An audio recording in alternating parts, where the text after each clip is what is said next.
Shalom Aleichem and Baruchim Habayim.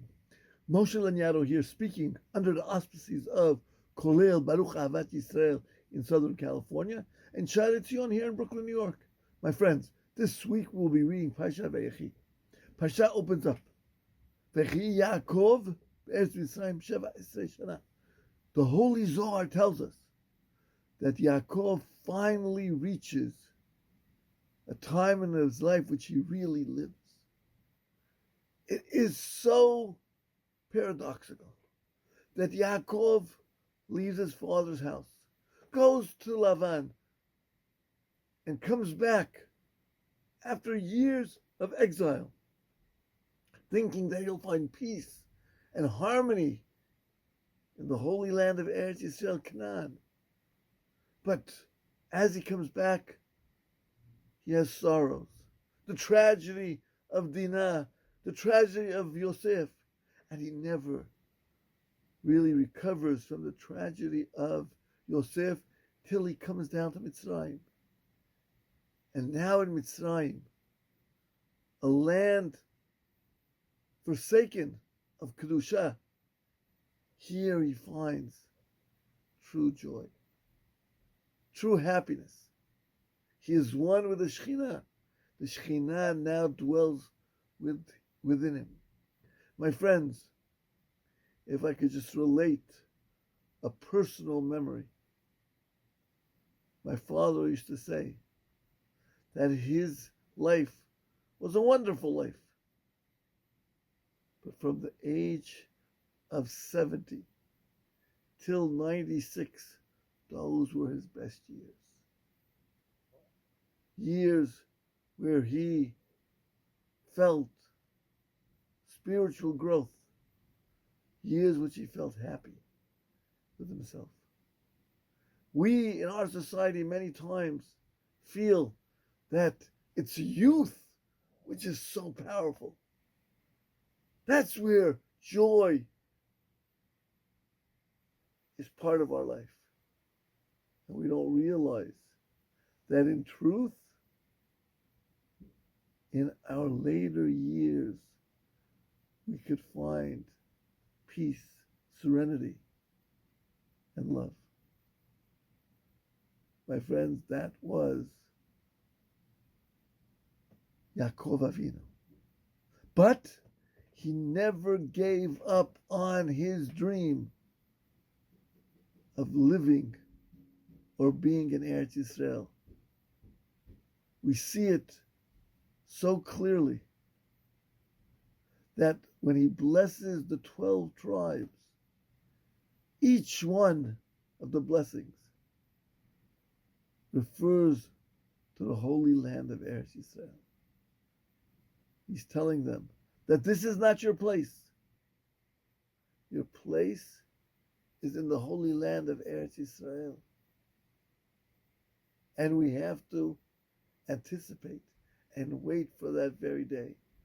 We cannot relinquish that dream, but must hold it tight. Yes, Yaakov would go back to Eretz Yisrael only to be buried there. But his children would always keep that dream alive. My friends, if we could look at Yosef HaTzadik, Yosef HaTzadik asked to be taken out of Egypt and buried in Israel. And he was.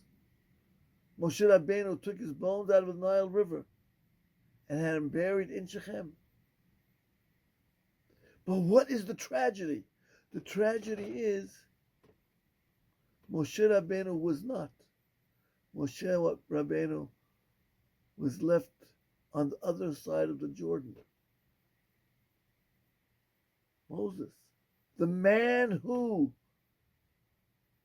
took the Jews out of Egypt, the man who sacrificed and was willing to put his life on the line to make sure the Jews were alive and well, God would not let him enter into the land. But Joseph, the viceroy of Egypt, he was allowed? Does that make sense? And my friends, it surely does make sense. As the Midrash, as our sages tell us, that Yosef always acted like a Jew, always acted like an Ivri. When he was in the house of Potipharah, and the wife of Potipharah made claims against Yosef, she called him the Jewish slave, Eved HaIvri.